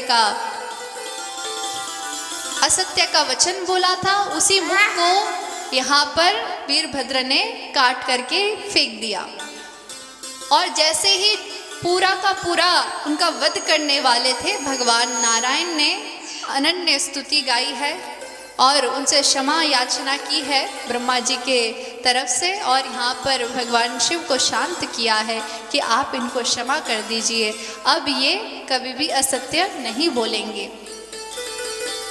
लेकिन फिर भी भगवान शिव को बहुत क्रोध आया था, इसलिए उन्होंने कहा कि ब्रह्मा, तुम्हें बहुत अपनी पूजा करवाने की इच्छा थी, इसलिए जाओ मैं तुम्हें श्राप देता हूँ कि कहीं पर भी तुम्हारी एक भी मंदिर नहीं होगी और ना तो तुम्हारा कोई पूजन किया जाएगा, ना तुम्हारा कोई मंदिर होगा और तुम जिस लायक हो उसी के हिसाब से तुम्हारी पूजन की जाएगी। तो ब्रह्मा जी ने भी क्षमा याचना की। तो यहाँ पर ब्रह्मा जी के ऊपर प्रसन्न होकर के अंत में भगवान सदाशिव ने कहा कि आपको जो है यज्ञ पुरुष के रूप में पूजा जाएगा और जब जब यज्ञ किया जाएगा आपके पूजन के बिना यज्ञ अधूरा माना जाएगा। ऐसा कह करके ब्रह्मा जी को फिर पुनः आशीर्वाद भी दिया। तो भगवान का ये स्वभाव है, जब वो हम पर क्रोधित होते हैं तो हमें दंडित भी करते हैं, लेकिन वहीं पर वरदान भी देते हैं। तो यहाँ पर उनको आशीर्वाद और वरदान भी दिया कि आपके पूजन के बिना यज्ञ जो है अधूरा माना जाएगा। और तुरंत ही उनकी दृष्टि केतकी के पुष्प पर पड़ी है। केतकी के पुष्प को भी बहुत फटकारा है, डांटा है, उनको कहा है कि आज के बाद तुम्हारा प्रयोग मेरी पूजा में नहीं किया जाएगा। यदि केतकी का पुष्प भगवान शिव को चढ़ाया जाता है तो वो पूजा जो है फलदायी नहीं मानी जाती है। तो केतकी ने भी खूब क्षमा याचना किया है कि प्रभु आपको यदि मैं चढ़ूं नहीं, मैं अर्पित ना हो तो मेरा जीवन तो व्यर्थ गया, तो मेरे जीवन की सफलता क्या होगी। इसलिए प्रभु मुझे क्षमा कर दे, ऐसा श्राप मुझे ना दे, ऐसा अपराधी, मतलब अपराधी तो मैं हूँ लेकिन इस अपराध का इतना बड़ा सजा मुझे ना दे। तो यहाँ पर भगवान शिव ने उनको कहा है कि तुम चिंता ना करो, मेरे ही समान नारायण हैं और मेरी पूजा में ना सही लेकिन भगवान नारायण की पूजा में तुम्हें अवश्य ही प्रयोग किया जाएगा और जितने भी अन्य देवी देवता हैं उनके पूजन में भी तुम्हारा प्रयोग किया जाएगा, सिर्फ मेरे पूजा में नहीं किया जाएगा। और उसमें भी मंदिर को सजाने में भी केतकी का पुष्प काम आता है। तो इस प्रकार से केतकी को भी समझाया। और यहाँ पर वीरभद्र को, काल भैरव को कहा गया है कि काल भैरव, तुमने जो ये ब्रह्मा जी का एक सर का वध किया है, काटा है, तो उससे तुम्हें ब्रह्म दोष लगा है, ब्रह्म हत्या का दोष लगा है। इस पाप से बचने के लिए तुम जाओ, तुम काशी में जा कर के रहो और काशी में तुम द्वारपाल के रूप में रहोगे और जो भी काशी जाएगा और वो तुम्हारे दर्शन करे बिना आएगा तो उसके दर्शन अधूरे माने जाएंगे। यदि वो तुम्हारे दर्शन के साथ मेरे दर्शन करेंगे तभी उनका दर्शन पूर्ण रूप से फलदायी माना जाएगा। कह करके यहाँ पर वीरभद्र को भैरव, काल भैरव को भी भेजा जाता है। आगे कथा प्रसंग आती है कि भगवान सदाशिव की उस ज्योतिर्लिंग की पूजा की गई है ब्रह्मा जी और नारायण के हाथों से, और जिस दिन उनकी पूजा की गई है उसी दिन को हम शिवरात्रि के रूप में मनाते हैं। हालांकि शिवरात्रि के दिन हमें ऐसा लगता है कि उस दिन भगवान सदाशिव और माता पार्वती का विवाह हुआ है, हम विवाह उत्सव मनाते हैं उस दिन। वास्तविक में भगवान सदाशिव के ज्योतिर्लिंग की प्रथम बार पूजा की गई है, इसलिए हम सभी लोग शिवरात्रि मनाते हैं। शिव महापुराण में लिखा हुआ है, दिनमें तत् पुण्यम भविष्यति महत्तरम शिवरात्रिरिति ख्याता तिथिरेषां मम प्रिया। लिखा हुआ है जो दिनों में सबसे श्रेष्ठ रहेगा वो बहुत महत्वपूर्ण दिन है, जो शिवरात्रि के दिन में ख्याति प्राप्त करेगा। क्यों? क्योंकि आज के दिन ही भगवान सदाशिव का पूजन किया गया है। तो भगवान सदाशिव का पूजन किस दिन हुआ है? प्रथम बार फागुन कृष्ण चतुर्दशी के दिन में प्रथम बार भगवान शिव के शिवलिंग का पूजन किया गया है, इसलिए उस दिन हम सभी लोग शिवरात्रि के रूप में उनका पूजन करते हैं, अर्चना करते हैं।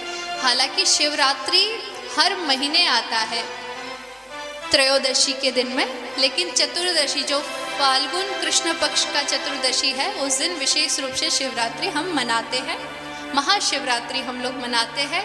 और उस दिन व्रत रखने से, भगवान सदाशिव के 4 प्रहर की पूजा करने से या 8 प्रहर की पूजा करने से भगवान सदाशिव अत्यंत प्रसन्न होकर के भक्त के ऊपर कृपा करते हैं, उनको अनन्य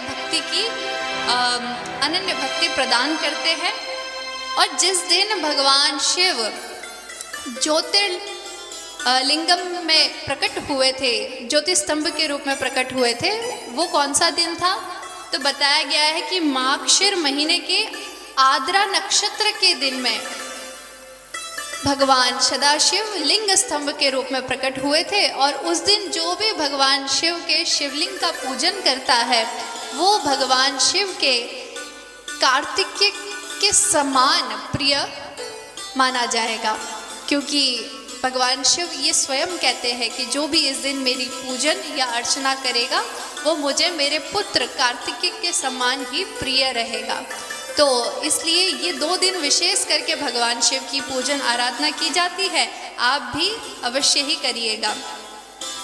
तो इसी प्रकार से हम आज के दिन भगवान शिव के शिवरात्रि तक की पूजन का हम कथा श्रवण करेंगे। कल के दिन हम देश काल परिस्थिति की भी कथा श्रवण करेंगे कि कब कहाँ पर पूजन करने से कितने गुना हमें लाभ मिलता है और किस समय में कौन से दिन में हम जब दान करते हैं तो उस दान का क्या महत्व है, और साथ ही साथ कलयुग में कितना गुना हमें पूजा करना चाहिए, कितना गुना जाप करना चाहिए, वो भी हमें कल के दिन पता चलेगा।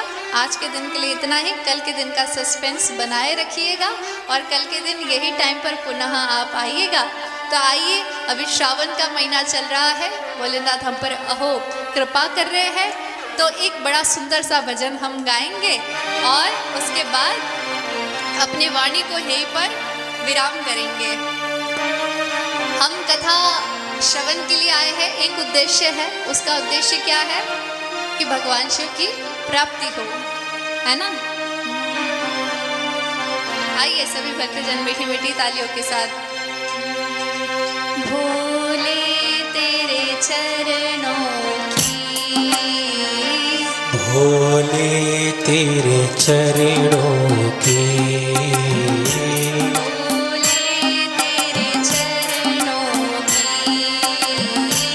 बाबा तेरे चरणों की,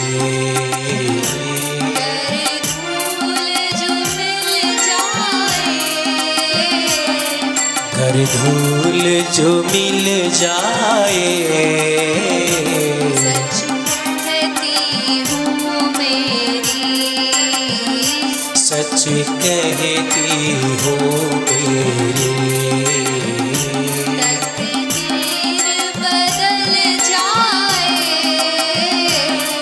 भोले तेरे चरणों की, बाबा तेरे चरणों की, बाबा तेरे चरणों की।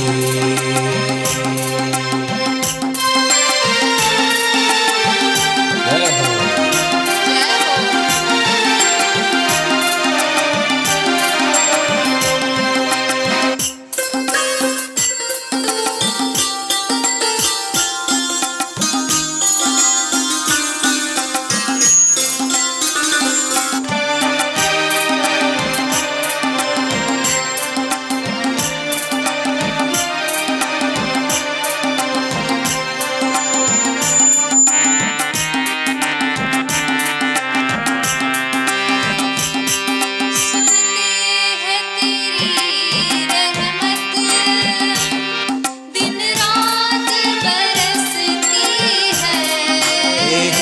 सुनते हैं तेरी रहमत, दिन रात बरसती है,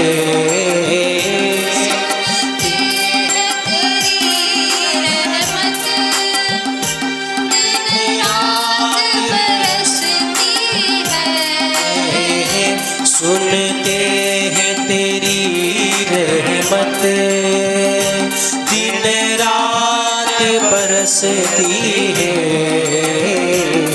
एक बूंद जो मिल जाए, एक बूंद जो मिल जाए, एक बूंद जो मिल जाए, एक बूंद जो मिल जाए, दिल की कली खिल जाए, एक बूंद जो मिल जाए, दिल की कली खिल जाए, भोले तेरे चरणों की, श्याम तेरे चरणों की, बाबा तेरे चरणों की।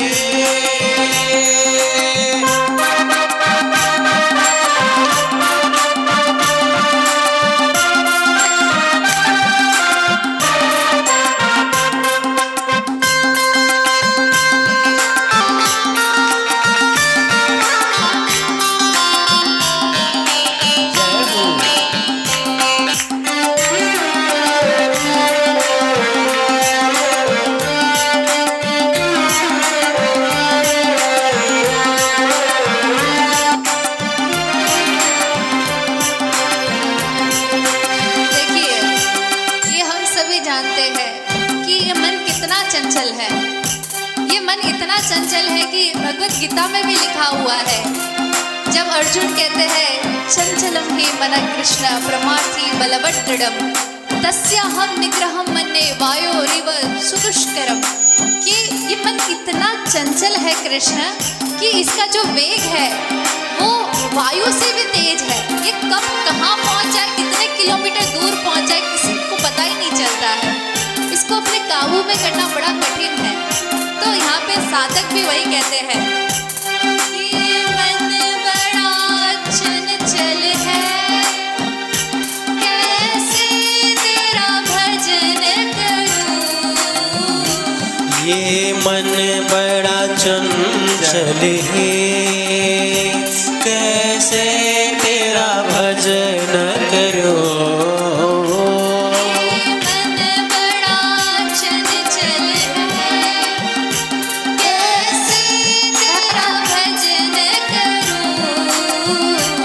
ये मन बड़ा चंचल है, कैसे तेरा भजन करूं।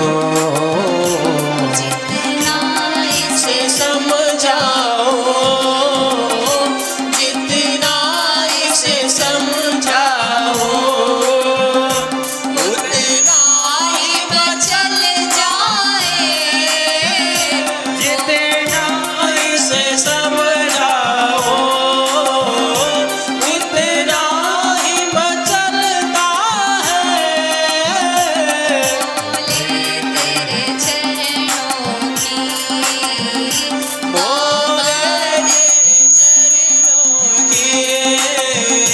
बाबा तेरे चरणों की।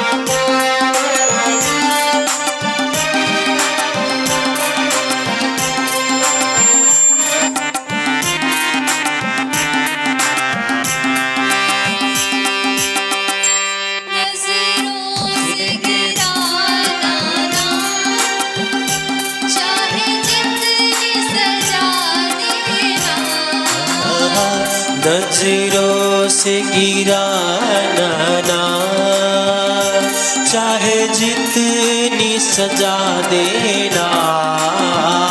देखिए यहाँ पर जो नजरों से गिरने का जो तात्पर्य है, उसका तात्पर्य एक ही है कि व्यक्ति एक बार किसी की नजर से गिर गया तो उठ पाना बहुत कठिन है। लेकिन किसी ने आपको कुछ दंड दिया है, कोई सजा दी है, तो सजा काटना सरल है, लेकिन नजरों से उठना बहुत कठिन है। उसके लिए पुनः विश्वास जीतना पड़ेगा।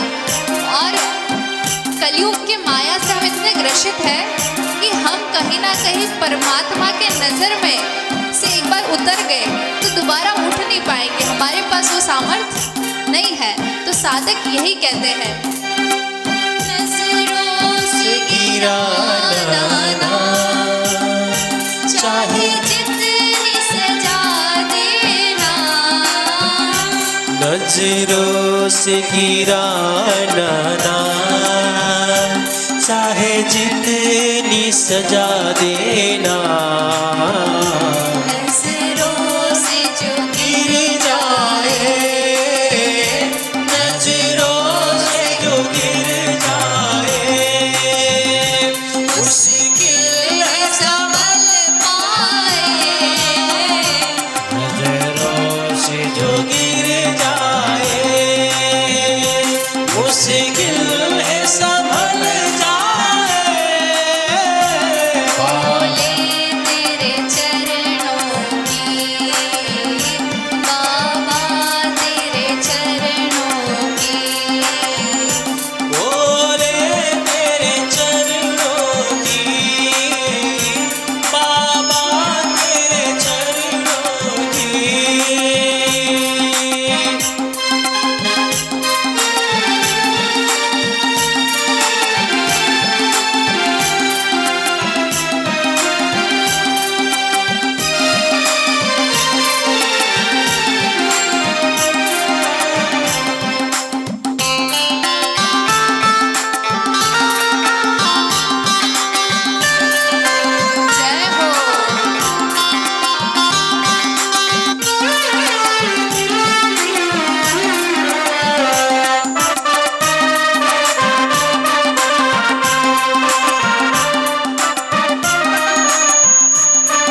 इस जीवन में बस एक तमन्ना है।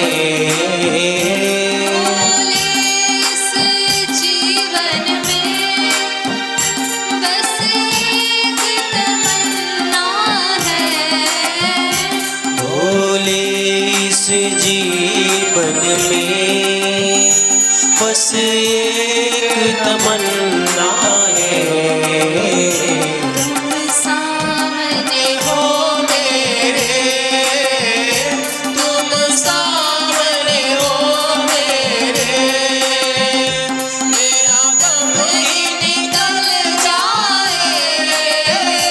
तुम सामने हो मेरा दम ही निकल जाए।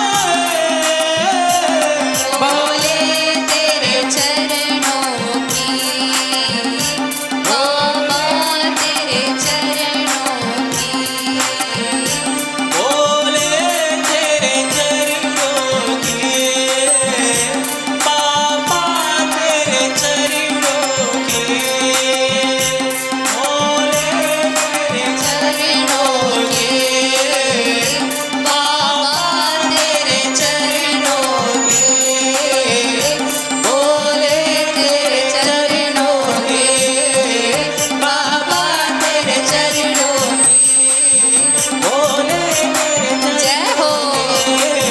बाबा तेरे चरणों के, बोले तेरे चरणों की। बाबा तेरे चरणों। बोलिए शिव शंकर भगवान की जय जय। बोलिए ओम नमः पार्वती पते। हर हर महादेव। हर। आइए हम सभी लोग अपने अपने स्थान पर खड़े हो जाएंगे। भगवान की दिव्य मंगलमयी आरती का अवसर प्राप्त करेंगे। और कल के दिन आप सभी लोग समय अनुसार जैसे आज आप आ गए थे उसी प्रकार से कल के दिन भी आप आ जाना। कल के दिन हम भगवान की अद्भुत लीलाओं के बारे में भी श्रवण करेंगे। भगवान के किस प्रकार के पूजन से क्या क्या लाभ हमें मिलता है और कौन से समय में क्या क्या दान किया जाता है। हर एक चीज़ हर एक समय और वस्तु के बारे में हम ज्ञान लेंगे। और साथ ही साथ कल से भगवान की लीला भी प्रारंभ होंगी। और इसी के साथ अपनी वाणी में ही विराम करती हूँ। जय शंभो। श्री राधे राधे राधे। ॐ ज्वालामालिन्यै नमः रत्नेश्वर्यै नमः चन्द्रमा मनसो जातचक्षुः सूर्यो अजायत श्रोत्रात् वायुश्च प्राणस्य मुखादग्निरजायत।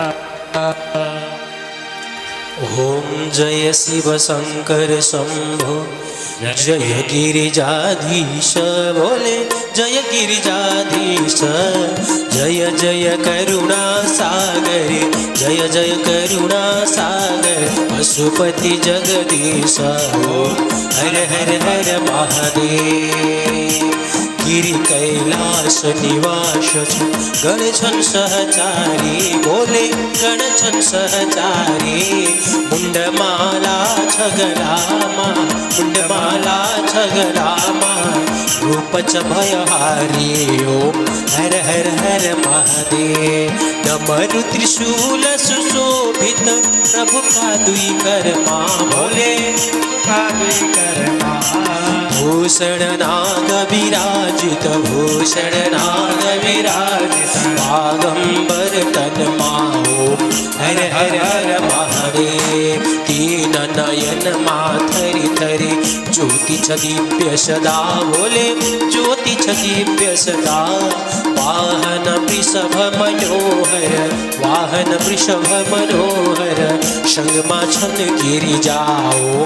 हर हर हर महादेव।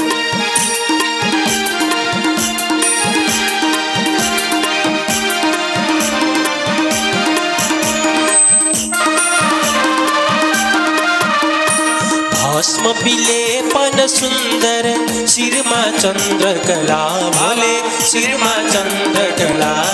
कल कल बल हरदम कल कल दक्षिण हरदम गंगा पुण्य जलाओ हर हर हर महादेव ब्रह्मा विष्णु महेश्वर प्रभु का रूप सबई बोले प्रभु का रूप सबई सृष्टि स्थिति लय सब हो सृष्टि स्थिति लय सब हो शिव लीला प्रभु कई ओम हर हर हर महादेव।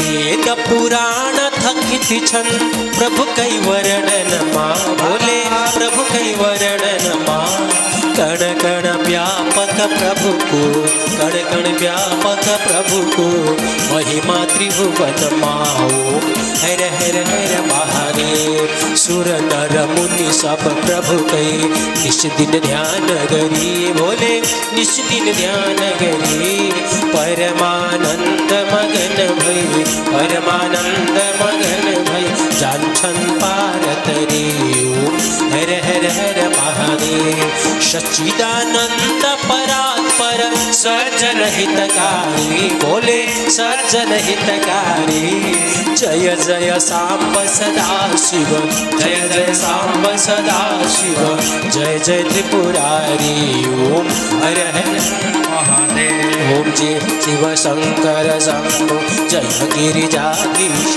बोले जय गिरिजाधीश जय जय करुणा सागर जय जय करुणा सागर पशुपति जगदीश ओम हर हर हर महादेव ओम हर हर हर महादेव कर्पूर गौरम करुणावतारम संसार सारम भुजगेन्द्रहारम सदा वसंतम हृदयारविंदे भवं भवानी सहितं नमामि त्वमेव माता च पिता त्वमेव बन्धु च सखा त्वमेव वेद्या द्रविणं त्वमेव सर्वं मम देव देवी प्रपन्नार्ति हरे प्रसीद मातरि जगतोऽखिलस्य प्रसीद विश्वेश्वरि पाहि वेश त्वमेश्वरी देवी चराचरस्य नाना सुगन्ध पुष्पाणि यथा कालोद्भवामि च पुष्पाञ्जलिर्मया दत्यं गृह